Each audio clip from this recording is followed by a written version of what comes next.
solitos, son vacíos acá. Ahí está su dibujito. Activa esa así. Ya. Esto es lo que les decía. La E. coli. Diferencias principales. Aquí tenemos a la Escherichia coli patógena, o sea, a la que no vive en tu intestino, a la que tú la adquieres cuando comes un alimento contaminado. Y aquí tenemos a la E. coli buenita, a la de la microbiota. Ahora, las nuevas nomenclaturas, las nuevas bibliografías la llaman a esta E. coli a la mala E. coli enteropatógena, y a esta le dicen E. coli uropatógena. No se confundan mucho en eso. Es una nueva bibliografía, seguramente no va a entrar en el examen, porque la otra no identifica de esa manera. Es una actualización. ¿Okay? Como dice, aquí están las diferencias, está muy facilito para que lo entiendan. Facilito de dibujos para que lo entiendan. ¿Dónde vive la mala? Primero dicho, ¿dónde vive la...? O sea, ¿dónde se adquiere, digamos? En el intestino de los animales malos. ¿Entienden? O sea, esta E. coli se adquiere por el consumo de agua contaminada, por el consumo de alimentos contaminados, por el contacto con persona a persona. Estos son todos los serotipos. La enterotoxigénica, la enteropatógena, la enterohemorrágica, todos esos serotipos que ustedes conocen. ¿Dónde actúan? En el intestino delgado, en el colon ascendente. ¿Qué cuadros clínicos produce? Ya lo vamos a ver más adelante. ¿Y cuál es la población afectada? Principalmente son los niños, los viajeros, las personas que están en contacto con malas condiciones sanitarias. En cambio, esta de acá, va a producir infecciones fuera del intestino, en las vías urinarias, en los riñones. Ustedes saben que toda uretritis que se complica migra hacia arriba y se va a ir a los riñones a producir nefritis. Puede también producir sepsis en la sangre, sepsis, ¿no?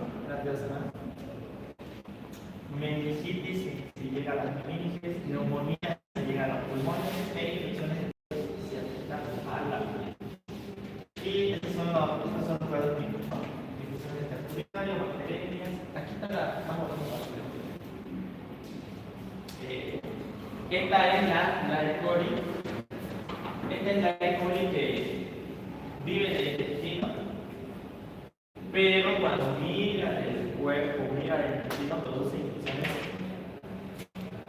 extraintestinales. Puede producir infecciones intestinales, ya sabemos que es 80%. Puede producir bacterias, meningitis en neonatos. También en pediatría, con la doctora Ramón. Esto sí o sí le va a tomar. A mí me gusta decir las alumnas diciéndoles estas culturas con los exámenes en años superiores, para que se acuerden, para que vean que lo que aprenden aquí les va a servir para el siguiente año y para el siguiente. Todo lo que ven aquí ahorita es bien básico, los que tienen 15 años lo van a ver, pero de esta no se olviden. Incluso nos preguntaron en el examen cuáles son los términos que producen meningitis neonatal. Y ustedes saben que aparte de esta E. coli tenemos a entonces, tres espacios. Era la pregunta, mencionen tres términos que producen meningitis neonatal. Eran tres líneas para rellenar. En el primero había que colocar el estreptococo.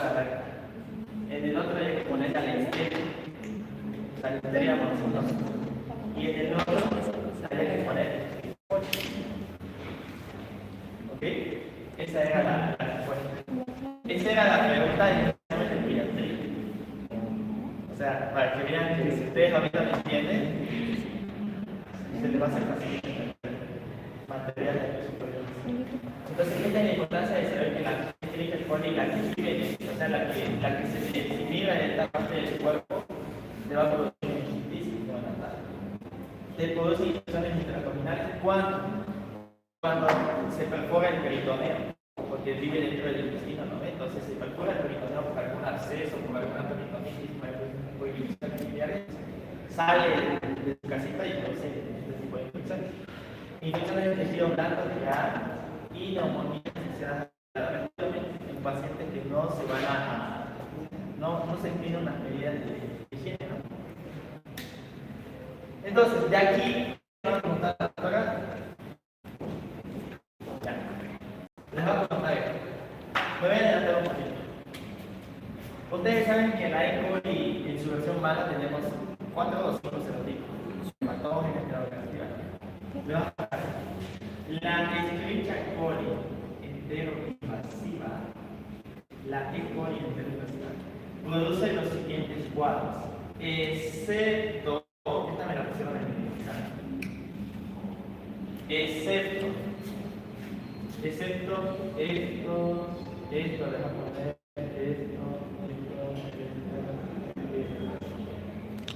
O sea, y le va a poner la opción de ningún. ¿Cuál sería su respuesta? Un juego de palabras. ¿Qué pondrían ustedes? Me parece. La E. coli es que los produce los siguientes cuadros, excepto, y vamos a poner todo eso. Les voy a mostrar en mi examen para que vean que no es mentira. ¿Qué pondrían ustedes? No quiero. Puedes compartir, ¿no? Listo, puede ser, o si no va. ¿Qué pondrían ustedes? El live, es que el otro se en privado.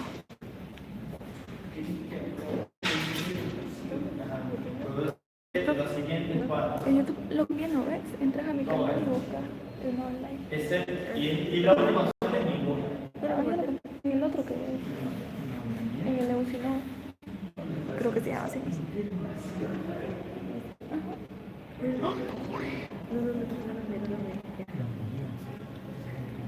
Aquí está. ¿Sos admin del otro, de ese grupo? Dame la respuesta. ¿Lees la primera? Está bien. Está mal lo que les dije. Está bien. Léelo la primera. Las infecciones extraintestinales por Escherichia coli enteroinvasivas son Está mal lo que les dije. La primera. las infecciones extraintestinales por Escherichia coli enteroinvasivas son bacteriemia, meningitis neonatal, También. infecciones urinarias, sepsis, todos juntos. ¿Cuál será? Tú. No, léalo bien. Sepsis. Ninguno es. ¿Entienden la pregunta? Sí, ahora sí. Sí. Ahí trata de explicar. Porque enteroinvasiva es bastante, creo que es bastante obvio.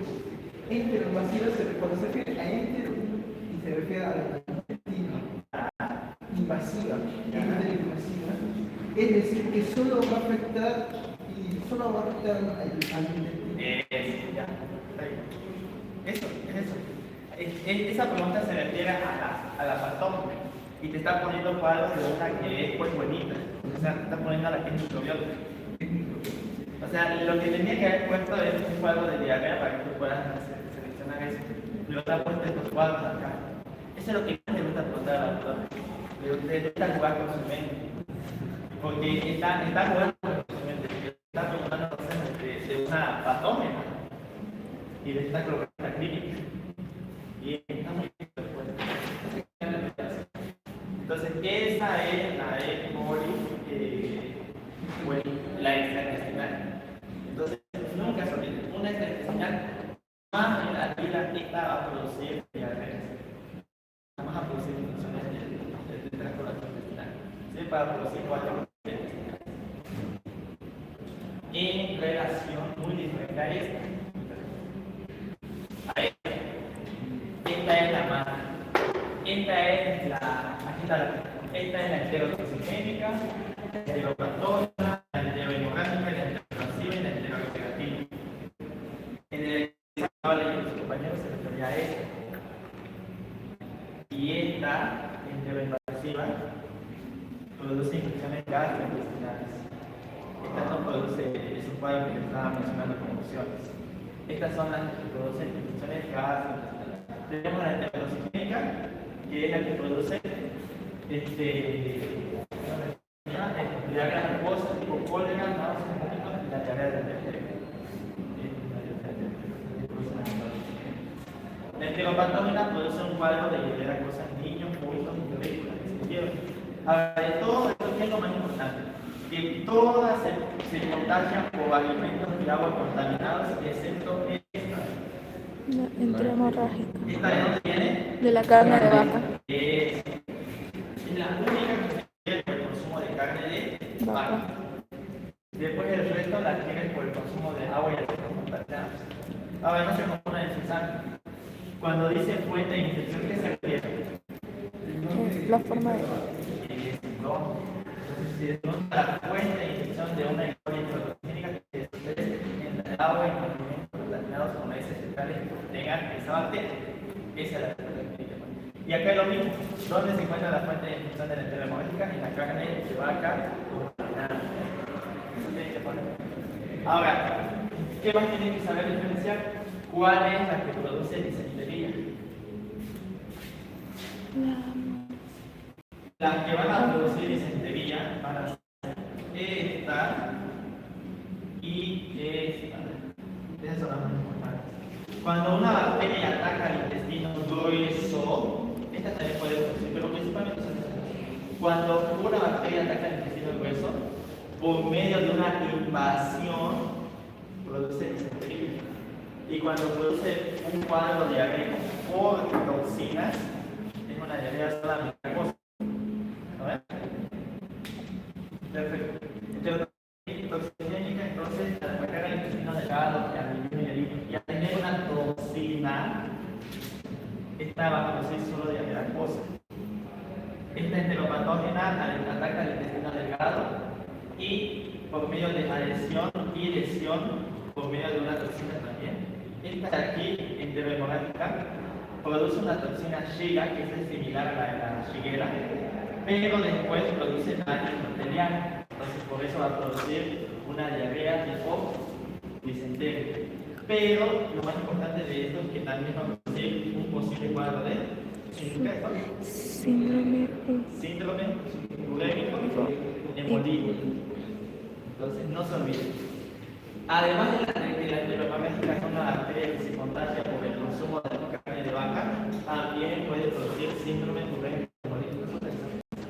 ¿Cuál de todos los motivos produce el síndrome urémico hemolítico?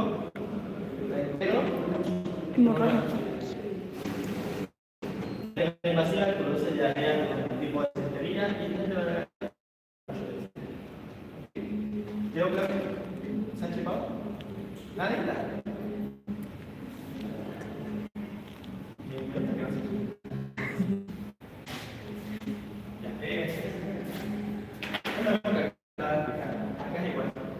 ¿Dónde se contagia? Pero es lo mismo. Leanlo bien. La enterohemorrágica, como dice acá, carne de vaca, ¿no? La enteroagregativa, la enteroinvasiva, tenemos la enteropatógena y la enterotoxina. Pero con este cuadro, aquí está donde actúa.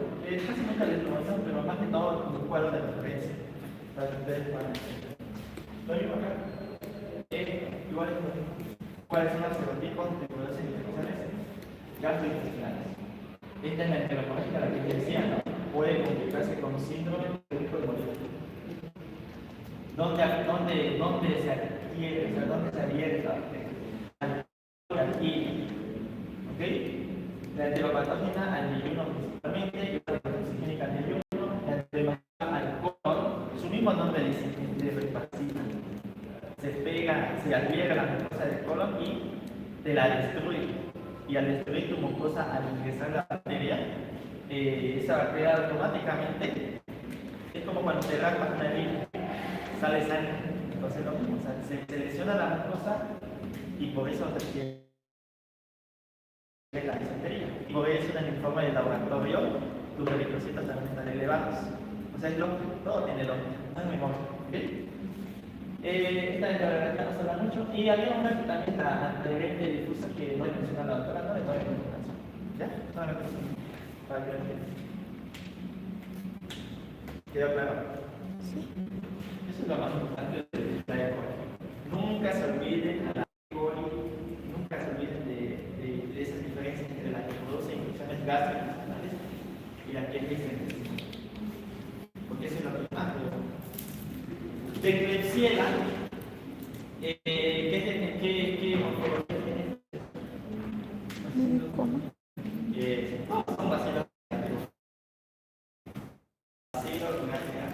¿Cuáles son los cuadros clínicos que producen?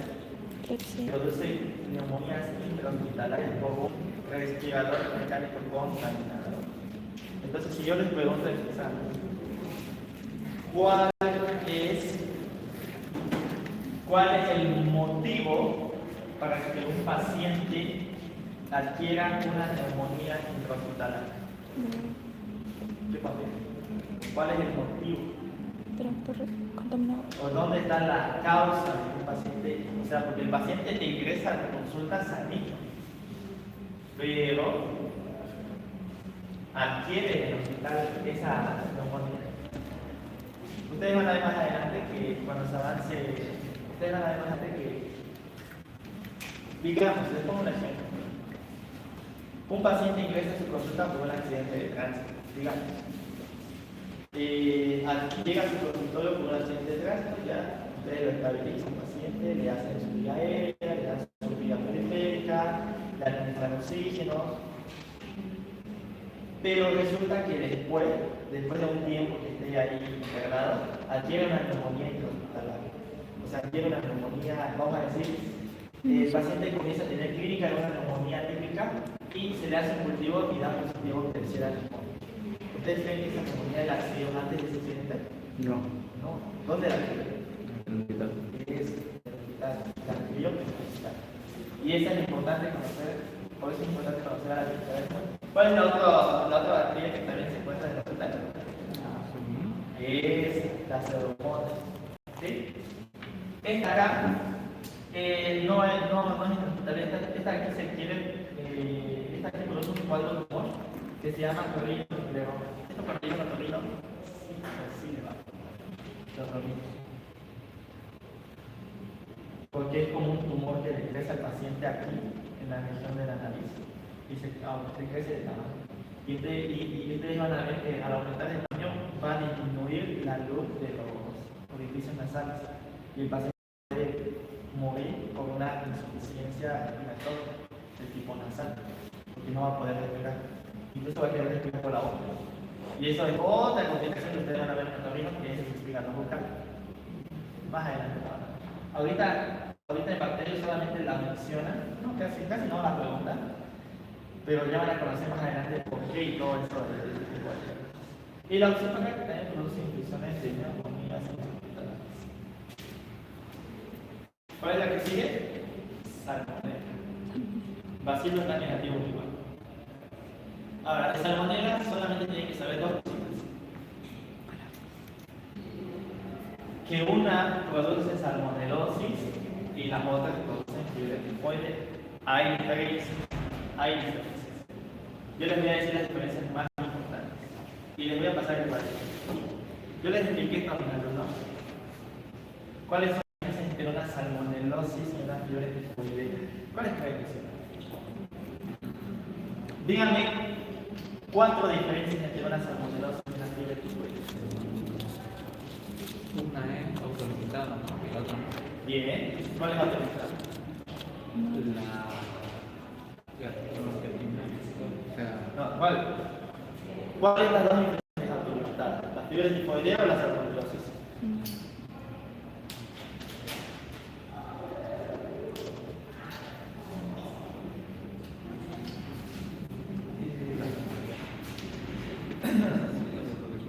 Bien. Ya, son 4 diferencias. La primera diferencia. La salmonelosis es producida por la Salmonella SPP. ¿Qué significa eso? Especie. Que no se conoce, o sea, no se especifica la especie. Es producida por géneros de salmonella no identificables. ¿Ok? Aquí en el cuadrito dice eso. O sea, Salmonella SPP produce la salmonelosis. La fiebre tifoidea es producida por Salmonella. ¿Qué tipo de salmonella? Es la salmonella tifoidea otra vez. gringo. O también hay otros serotipos que es la paratifo. Principalmente. Principal diferencia, una. Ya vamos a ver. Género, no. El agente tiene dos tipos. La primera diferencia es el agente tiene. La segunda diferencia es dónde y cómo se adquiere la enfermedad. La segunda diferencia es la salmonellosis se adquiere por el consumo de alimentos que estén, me refiero a alimentos de por ejemplo, tipo carne, lácteos, huevos, esos tipos de alimentos contaminados. En cambio, la fiebre tifoidea se adquiere por las heces de los pacientes enfermos. Esa es la segunda diferencia. ¿Quedó claro? La segunda diferencia es la fuente de infección. Una es alimentos contaminados, huevos, carnes y todos sus lácteos. Y la otra que se encuentra en las heces y la orina de los pacientes portadores del virus. Esa es la segunda. ¿Cuál es la tercera diferencia? La tercera diferencia es, como decía muy bien su compañero, que una, esta de acá, la salmonellosis es autolimitada. En cambio, esta de aquí se puede complicar, se puede volver resistente. Hasta ahí vamos tres diferencias. La cuarta diferencia, ¿cuál es? El tratamiento. Esta de aquí se cura a base de... ¿A base de qué? Sintomático. Eso, a base de tratamiento sintomático. Un paciente con salmonellosis se cura a base de hidratación, a base de antipiréticos si tiene fiebre, a base de analgésicos, a base de este tipo de medicación. En cambio, esta de acá necesita antibióticos. ¿Ok? Ahí estábamos cuatro diferencias. Ahora, si quieren les digo una quinta diferencia más. ¿De dónde voy a sacar el cultivo para saber si es una salmonela, ya sea salmonelosis o tifoidea? Esta de aquí, ¿de dónde creen que se saca el cultivo para una salmonelosis? Ese. No sé cómo se llama tu análisis. Coprocultivo. Coprocultivo. Esa es la diferencia. Esta de aquí se necesita Sangre. principalmente un hemocultivo. Y por eso puse en mi guía, ya te la descripción de las preguntas, al final. Al final, la última hora. Ustedes van a hacer los beneficiarios en saber eso. Van a saber por qué procesan. La primera pregunta de Léela la pregunta. Si usted sospecha de fiebre tifoidea en un paciente, el diagnóstico que usted solicitaría es hemocultivo, coprocultivo, hemocultivo, cultivo de secreción o ¿Cuál sería el problema? hemocultivo. No es coprocultivo. O sea, puedes darle coprocultivo, pero tu primera opción va a ser siempre el hemocultivo. Y no lo digo yo, está aquí. Aquí dice hemocultivo. Y lo van a ver cuando les pase la tarea. Eso es importante que lo sepan. Es hemocultivo. Ese ya son 5 diferencias. Y están las 5 diferencias. Y les puedo decir una sexta más. El cuadro clínico, esta salmonelosis es, vamos a decir, es una infección local. O sea que solamente te afecta tu intestino, te produce diarrea, te produce náuseas, te produce vómitos, todo ese cuadro sintomático de una infección intestinal. Esta de aquí es una enfermedad sistémica. ¿Okay? Y esas son las diferencias, 5 diferencias. 5 diferencias claras entre una fiebre tifoidea y una salmonelosis. Y este cuadro no lo van a encontrar en el conocimiento. Solamente aquí. Y se las voy a pasar. ¿Ya? Sí, es sistémica, sí, la diferencia sistémica y local, ¿cuál sería más o menos para que nos acordemos? La diferencia. ¿Ya? Una local te va a producir solamente un cuadro sintomático de diarrea. ¿Qué es? O sea, un cuadro de diarrea, náuseas, vómitos, deshidratación, dolor abdominal, suficiente. Tu paciente va a decir, me duele la barriga, no puedo comer porque siento que si como lo voy a vomitar. Ese cuadro. Este sistémico va a tener, además de esos cuadros de diarrea, va a tener fiebre, va a tener dolor de cabeza, va a tener malestar general, va a tener sensación de, que se llama desorientación y confusión, porque ya va a estar alterado, va a estar alterado va a estar alterado el sistema nervioso, va a tener ese malestar, ese dolor de cabeza porque está tocado eso. Hay una característica que dice que hay unas pequeñas manchitas en la piel. Hay como unas manchitas en la piel que eso se llama ¿Petequias? roseolas en el tronco, que son manchas rosadas. Por eso dice roseolas, porque son de color rosado. Fiebre tifoidea. En cambio, tu paciente con salmonelosis no va a tener cefalea, no va a tener malestar, no va a tener estas manchitas rosadas. Esa es la diferencia. O sea, date cuenta que si yo digo enfermedad sistémica, va más allá de un cuadro, va más allá de una simple diarrea. Esa es la diferencia. Y esta es la más importante que hay que saber siempre: salmonela. Ese de salmonela. Esos dos cuadros. Porque eso les va a contar la de salmonela y de salmonelosis y de salmonela tiene un poder. Ahora, Shigella. Así lo negativo igual. Esto sí o sí les pregunta. ¿Cuáles son las especies más importantes? Shigella Flexneri, Boeing, Dysenteriae y creo que en su guía tenía para rellenar, en su guía práctica, y se han puesto a colocar no sé qué cositas. O sea, yo lo veía igual su guía. No sé, espero que no sea eso. Lo rellenaban de cualquier cosa. Y la doctora decía, no saben escribir. ¿Ok? Eso. ¿Y cuál es el cuadro técnico? Pues es una disentería. Ahora, lo más importante que tienen que saber de Shigella es que al inicio produce una diarrea acuosa. Por ende, al ser una diarrea acuosa, tiene que empezar una toxina. Y esa toxina se llama toxina Shigella. Luego produce una invasión al colon. Por ende, como que al inicio tienen un cuadro de diarrea acuosa y posteriormente progresa a disentería. Eso es lo más importante que tienen que saber de la Shigella. Ahora, hay una pregunta que la doctora les pone y les dice así: la disentería vacilar producida por Shigella, o sea, la diarrea producida por Shigella se debe a los siguientes mecanismos. 1. Producción de una toxina. 2. Invasión a la mucosa. 3. Ambos. ¿Cuál sería su respuesta? Ambos. Ambos. Esa es la respuesta. Porque primero te produce la cosa y después te produce la disentería. Esa es la más importante que tiene que ver. Ahorita vamos a Yersinia. De Yersinia tenemos 3 serotipos. Tenemos la Yersinia pestis, la Yersinia enteropolítica, ¿y cuál es la otra? Pseudotuberculosis. Ahora, estas son las características de una peste, o sea, de una Yersinia pestis.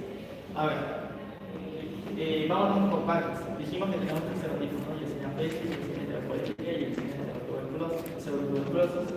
Lo más importante de ahí es 3, es la Yersinia pestis. Y lo más importante de la Yersinia pestis es que produce la peste. ¿Y cómo se produce la peste? Garrapata. Pulga. Con las garrapatas de pulgas que tienen los Roedores. Entonces, esas garrapatas de pulgas que tienen los roedores pueden infectar al humano. De ahí que aparecen 3 tipos de peste: la bubónica, la septicémica y la neumónica. Esta es la más mala. La más conocida. Ajá, esta es la que produce la Peste. pandemia de peste. Yo no me acuerdo en qué año. Ni no. Pero esta fue la que produjo. Porque vean que al paciente le pase bubónica, le va a aparecer esto que se conoce como un bubón, pero es como una inflamación. Una inflamación en la piel. Una inflamación producida por vamos a decir, una inflamación de un ganglio linfático. Una inflamación de un ganglio. El ganglio linfático, ¿por qué creen que se inflama el ganglio? A ver, pensemos. ¿Qué es un ganglio linfático? Y con eso termino. ¿Qué es un ganglio? ¿Cómo pueden definir ustedes a un ganglio linfático?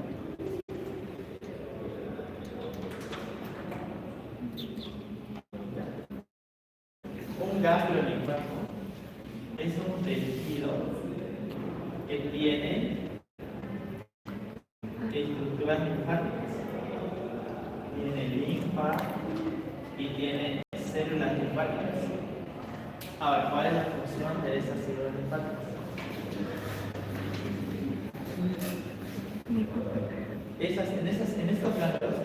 En estos ganglios se producen los linfocitos T o B. B. O sea, aquí en este ganglio linfático se van a almacenar todos los linfocitos B. Porque los T, ¿dónde se producen? En el timo. O sea, es así. Los ganglios se producen en la médula ósea, pero los ganglios linfáticos tipo T, los linfocitos T, perdón, van a ir a madrugar al timo. En cambio, los B se van a ir a todos los ganglios linfáticos que tenemos en el cuerpo. ¿Dónde tenemos ganglios linfáticos? Delante de la oreja, preauriculares, submandibulares, en la axila, axilares, inguinales. Esa es la ubicación de los ganglios. Entonces, en estos ganglios linfáticos están los linfocitos B. Estos linfocitos B, cuando hay, vamos a decir, cuando está la Yersinia pestis aquí en el cuerpo, en un vaso sanguíneo, cuando está la Yersinia pestis, estos linfocitos B automáticamente van al contacto con la Yersinia pestis y vamos a decir que los neutralizan. Hacen contacto, hacen un contacto con el bacilo. Y al hacer un contacto con el bacilo, el linfocito B va a quedar marcado, vamos a decir, va a quedar marcado, va a tener una marquita de que ha tenido contacto con el bacilo. Y va a volver al ganglio linfático. Entonces, ¿qué pasa cuando y ese ganglio linfático automáticamente se va a inflamar? Porque es como si el linfocito B ha tenido contacto, tiene memoria y se va aumentando de tamaño. Por eso es que se produce esta inflamación, porque ha habido una respuesta sistémica del linfocito B. Por eso también cuando hay una faringitis se inflaman los ganglios cervicales, porque esos ganglios han tenido contacto, son linfocitos que están ahí, han tenido contacto con el estreptococo. Biógenes, que produce la faringitis. Pero no nos desviemos mucho, simplemente acabamos de que la peste bubónica es la más mala, la que se produce porque hay una inflamación del ganglio linfático que es el bubón.